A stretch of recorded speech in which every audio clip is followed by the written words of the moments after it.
পতন সুনিশ্চিত করেছি। ঠিক সেভাবে আগামীর যে 12 ফেব্রুয়ারি যে নির্বাচন, সেই নির্বাচন বাংলাদেশের গণতন্ত্রের ইতিহাসে একটি ঐতিহাসিক দিন হবে। এই ঐতিহাসিক দিনে আমরা বিগত 17 বছরের ন্যায় আমরা প্রত্যেক ভোটারের ধারে ধারে গিয়ে দেশ নায়ক তারেক রহমানের বাড়ি সে বাড়ি প্রচার করে দেশ নায়ক তারেক রহমানকে বাংলাদেশের প্রধানমন্ত্রী নির্বাচিত করে আমরা ঘরে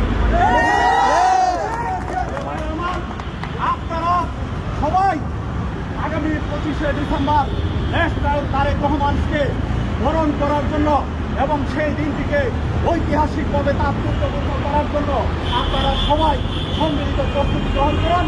আমাদের নেতাকে লক্ষ লক্ষ নেতাকর্মী দিয়ে আমরা বরণ করবো ইনশাআল্লাহ। ধন্যবাদ সবাই।